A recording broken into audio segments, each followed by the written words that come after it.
হে guys, welcome back. পোড়ালাশ part 2 নিয়ে আইসা পড়ছি, তো শুরু করা যাক। ছেলে দুটোর ডেড বডিও পাওয়া যায় নাই, তুমি সাবধানে থেকো।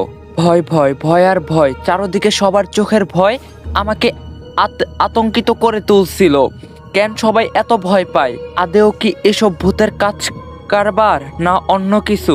এসব কিছু জানার আগে আমাকে মহিলা ও তার বাচ্চার সমস্ত কিছু জানতে হবে, কিন্তু কিভাবে? আবারও ভরসা মাহিম, ওকে নিয়েই থানার ম্যাডামের সাথে যোগাযোগ করলাম।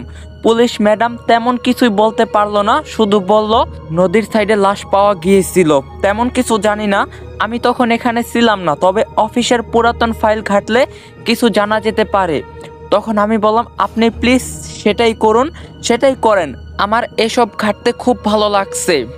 তখন ম্যাডাম বলল, ভালো লাগছে ভালো কথা, কিন্তু খুব সাবধান। তখন আমি বললাম, ঠিক আছে। যার পিছনে ছুটছি সেই মন্দিরটাতে এখনো যাওয়া হয়নি। মাহিমকে সাথে নিয়ে মন্দিরে চলে গেলাম।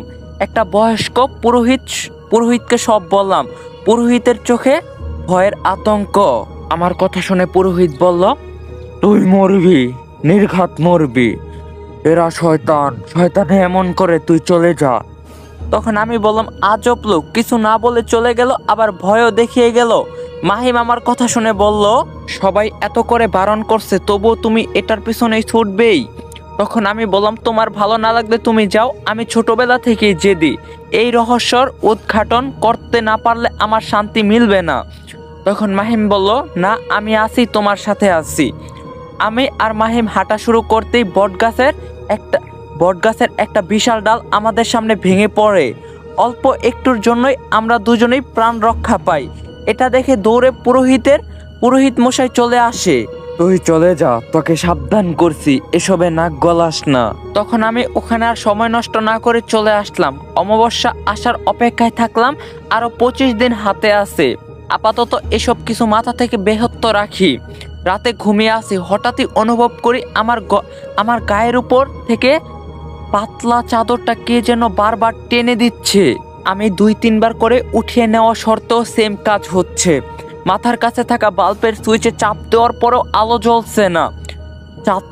চাদরটা টান দিচ্ছে একটা 4-5 বছরের বাচ্চা মেয়ে। গাইস, এই ভিডিওটি স্পন্সর করছে 1x। তোমরা তো 1x এর নাম শুনছোই। 1x হলো নাম্বার 1 ট্রাস্টেড সাইট। তোমার যদি ক্রিকেটে জ্ঞান থাকে তাহলে তুমি ক্রিকেট থেকে ভালো টাকা আর্ন করতে পারবা। তোমার যদি ফুটবলে ভালো জ্ঞান থাকে তোমরা ফুটবল থেকে ভালো টাকা আর্ন করতে পারবা। এছাড়াও সেখানে অনেক প্রকার গেম আছে যেটা খেলে তোমরা টাকা আর্ন করতে পারবা। এবং আমার প্রোমো কোড ইউজ করে ফার্স্ট ডিপোজিটে 200% বোনাস পেয়ে যাবা। সাথে আছে আইফোন 14 প্রো ম্যাক্স জেতার সুযোগ। সো লিংক থাকবে পিন কমেন্টে। আমি ওর দিকে চোখ তুলে তাকাতেই একটা মুচকি হাসি দিয়ে আমার দিকে এগোতে থাকলো। পোড়ালাশের গন্ধ এবার আমি হাড়ে হাড়ে পাচ্ছি। বাচ্চাটার মুখ মুহূর্তের মধ্যেই ভয়ঙ্কর হয়ে গেল। এটা দেখে আমি প্রথমে ভয় পেলাম। তুমি কে বলে চিৎকার করলাম। ভালো করে খেয়াল করে দেখলাম আমার গলা দিয়ে কোনো আওয়াজ বের হচ্ছে না। তখন বাচ্চা মেয়েটি ফিস ফিস করে বলল, ফিস ফিস বলার ভঙ্গিটা সবাই কল্পনা করুন। আমাদের মাঝে এসো না, তুমি এসো না আমাদের মাঝে। অদ্ভুত ভয়ঙ্কর একটা হাসি দিয়ে মুহূর্তের মধ্যে মেয়েটা গায়েব হয়ে গেল। সে রাতে ঘুম হলো না। কোনো সুস্থ মানুষ এটা দেখার পর ঘুমাতে পারবে কিনা সেটা বলা মুশকিল। তারপর আমি মাহিমকে এবারও সব বললাম। সে আমাকে একটা সাইকিয়াট্রিস্টের কাছে নিয়ে গেল। যা জানতাম তাই বলল, এটা আমার হ্যালুসিনেশন। ঘুমের ট্যাবলেট দিল সাথে, যাতে ঘুমাতে পারি। ডাক্তারের চেম্বার থেকে বেরিয়ে পুলিশ ম্যাডামকে ফোন দিলাম। তিনি ফাইলটা নিয়ে আসলেন। মজার ব্যাপার, সব ভালো করে ঘেটে দেখলাম মেয়েও তার মায়ের লাশ পোড়ানো অবস্থায় পাওয়া গিয়েছিল। হঠাৎ মাথায় একটা বুদ্ধি আসলো, কোনোভাবে কি বাকি যে 2 বন্ধু আছে ওরা আমাদের এই ব্যাপারে কিছু বলতে পারবে? তখন মাহিম বলল, ওই 2 জন যদি নেক্সট টার্গেট না হয়, দেখা গেল তারা কিছুই জানেই না। তখন আমি বললাম, কিছু তো একটা পাওয়া যাবেই, ওখানে গেলে চলো যাই। তখন মাহিম বলল, অ্যাকচুয়ালি আমার একটা কাজ আছে, তুমিই যাও। তখন আমি বললাম, সেটাই ভালো হবে, আমার কাজ আমি একাই করি। মাহিমকে বিদায় দিয়ে সেই কলেজের পথে ছুটলাম। কুষ্টিয়ার সরকারি কলেজের স্টুডেন্ট সবাই। সেখানকার ডিপার্টমেন্টে খোঁজ নিয়ে সবার নাম্বার জোগাড় করলাম। যে 2টা ছেলে এখনো বেঁচে আছে তাদের নাম্বারে ফোন দিতেই বন্ধ দেখালো। এত কষ্ট করে এত কিছু করছি, আর এখন যদি এভাবে চলে যেতে হয় তাহলে কি কিছু হলো? নিজের মনকে এভাবে বারবার বোঝাচ্ছিলাম। একটু বেশি ঘাটাঘাটি করে বাকি 2টা ছেলের নাম্বার পেলাম। কথা বললাম ফোনে, একটা বয়স্ক মহিলা ফোন ধরছে। আমি ঠিকানা সংগ্রহ করে চলে গেলাম। ছেলেটার রুমে ঢুকতেই দেখি অন্ধকারে বিছানার এক কোণায় বসে আছে। আমাকে দেখে প্রথমত ঘাবড়ে গেল, ভাবছে আমি পুলিশের লোক। আমি কিছু জিজ্ঞাসা করতে যাব, তখনই তার মা বলে উঠল, ওরে কিছু জিজ্ঞাসা করার দরকার নেই, ও খুব ভয়ে আছে, আপনি চলে যান। তখন আমি বললাম, আন্টি আমি শুধু কয়েকটা কথা বলে চলে যাব। তখন আন্টি বলল, কিছু বলা লাগবে না, চলে যান। তখন আমি বললাম, আন্টি ওর ক্ষতি হতে পারে, ওকে দেখে রাখবেন। অমাবস্যার আর মাত্র 4 দিন বাকি। এর মাঝে আমাকে ছেলেটার কাছ থেকে শুনতে হবে কি হয়েছিল তাদের সাথে। তার ফলস্বরূপ সবাইকে এভাবে জান কোরবান দিতে হচ্ছে।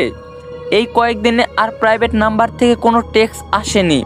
স্বস্তির নিঃশ্বাস ফেলে কফি হাতে করে ব্যালকনিতে দাঁড়াতেই ঠাস করে একটা থাপ্পড় খেলাম। হাতের মুখটা ছিটকে পড়ে গেল। থাপ্পড়টার আঘাত এত জোরে লাগলো যে আয়নার সামনে গিয়ে দেখি আমার মুখে 5টা আঙ্গুলের ছাপ স্পষ্ট। এটা কি করে সম্ভব? দোতলার উপর বাসা, এখানে আমি একা, কেউ থাপ্পড় দিবে কিভাবে? দরজা জানালা বন্ধ করে ঘুমিয়ে পড়লাম। সকালে উঠে দেখি ভীষণ জ্বর। সেই জ্বর 2 দিন পর্যন্ত থাকলো, কিন্তু থাপ্পড় কে দিল এটার উৎস খুঁজে পেলাম না। জিনিসটা নিয়ে আর মাথা ঘামালাম না, কারণ আমার লক্ষ্য থাপ্পড়ের লোক নয়। অমাবস্যার আর মাত্র 1 দিন বাকি আছে। আমাকে যে কোনোভাবেই ওই ছেলে এবং তার বন্ধুকে খুঁজে বের করে শুনতেই হবে তারা কিছু করছিল কিনা। আমি অফিস থেকে এসে ওই ছেলেটার খোঁজে গেলাম, কিন্তু যা আন্দাজ করতে পারিনি সেটাই হয়েছে। ছেলেটা আগের রাত থেকেই নিখোঁজ। এই প্রথম কারোর জন্য মায়া হচ্ছিল, সাথে ব্যর্থতার একটা গ্লানি ছিল। এতটা কাছে এসে এভাবে খালি হাতে ফিরে যেতে হবে ভাবতে পারিনি। বিষণ্ণ মনে বাড়ির পথে পা বাড়ালাম। আজ কেমন জানি অনুভব হচ্ছে। চারদিকে শুনশান পরিবেশটা এর জন্যই দায়ী। তার উপর একলা একটা মেয়ে, ভয় একটু বেশি হওয়ারই কথা। একটা রাস্তার মোড়ে ঘুরতেই দেখি রাস্তার মাঝখানে একটা অবয়ব। হ্যাঁ, এ তো সেই অবয়বটা, বাচ্চাটার অবয়ব। বাচ্চাটা আমার দিকে মুখ করে তাকিয়ে একটা কুৎসিত হাসি দিল। যেই হাসিটা ছিল কারো উপর বিরক্তর স্পষ্ট ছাপ।